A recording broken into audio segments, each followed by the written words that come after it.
Hi, I'm Paul from CPOD. I haven't got any slides for you this evening. Instead, I've just got our website up there for you to see. So apologies for no slides, but you just have to listen to me which one for just a few minutes. At CPOD, we're about sending people a monthly packet of vegetable seeds. Sorry, about a monthly packet of vegetable seeds, as well as, most importantly, the instructions, the knowledge, the skills, all the information they need in order to grow those so they can get growing. So we're all about removing that knowledge barrier and making it really easy for people to be more self-sufficient. The reason we're doing this, helping self-sufficiency, but also because basically the food system that we have in the UK, it really does suck, to use a technical term. So I just want to talk to you a bit about why we're doing that this evening. We set out 6 months ago to try and improve the way in which people eat food in the UK. And it seemed quite apparent to us that there are a number of significant problems that we have with our food system.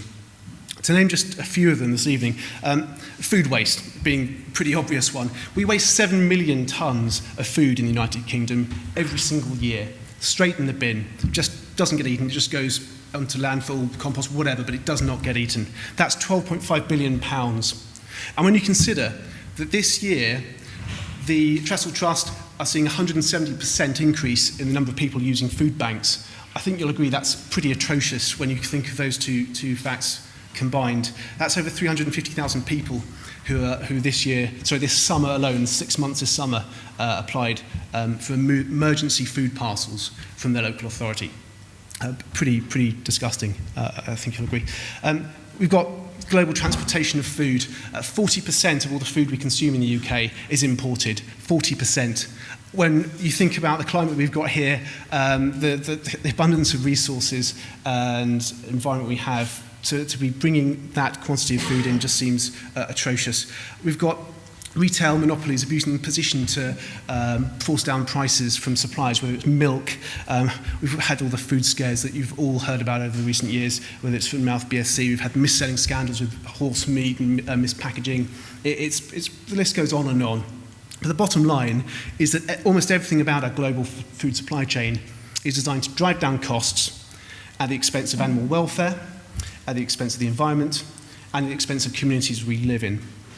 So it's pretty obvious, though, that people have been able to get around and outside of the food supply chain simply by growing their own food. We've been doing it for millennia, since humankind, literally for millennia. And we're pretty fortunate here in the UK that 90% of UK households have access to a garden in some form or some way of being able to grow their own food. So that sounds pretty good, but unfortunately that's on the decline as people continue to garden grabs, people continue to prefer driveways over having front gardens. It's on the decline, unfortunately. So CPOD is a way to try and fight back and make home growing simpler and better value for people. We're removing those knowledge barriers of entry. So we're using a monthly subscription business model and send all the seeds and the instructional guidance that people need to provide themselves with homegrown food throughout the year. And it made perfect sense to follow the Cleanweb methods and values to do that. So all of the energy we use on the site is from 100% renewable sources, and our code has been published and is freely available on MIT license to be open and permissive as possible. So from that we get increased security, reliability, and the ability to rapidly troubleshoot problems. So we see a strong business case for it, as well as a strong ethical one.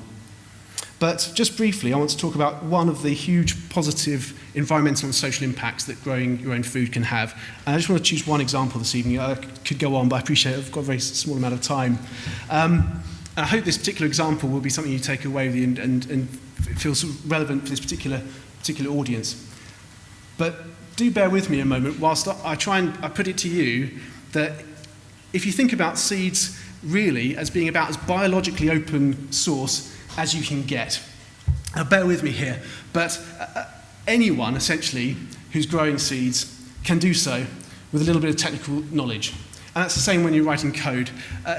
Seeds are available to everyone very cheaply, and the skills that you need to do that really is very little indeed. Now, if you don't like one particular characteristic of a plant that you're growing, or indeed the code you've written, you can fork it. You can selectively crossbreed on the basis of preferred traits with other plants, i.e. you can merge with your master branch, and you can end up with a new variety with increased yield, increased resilience to disease, or something that's hardier to extreme environmental conditions. So just like open code, improved seeds can easily be shared and spread across a community. Now, we call that an allotment. You probably call that GitHub. But it is exactly the same. So just like the GitHub community, allotment growers, they're incredibly inquisitive, constantly poking their noses to see what the people next door are doing and growing, whether they can use that. It can be something that's value to them. So I think actually that the principles are pretty similar there. But in a nutshell, we're really hacked off with the current system of food supply in the UK, and we hope that CPOD will be a really simple and effective way to bring gardening skills back to the fore and using the web to do it. Thank you.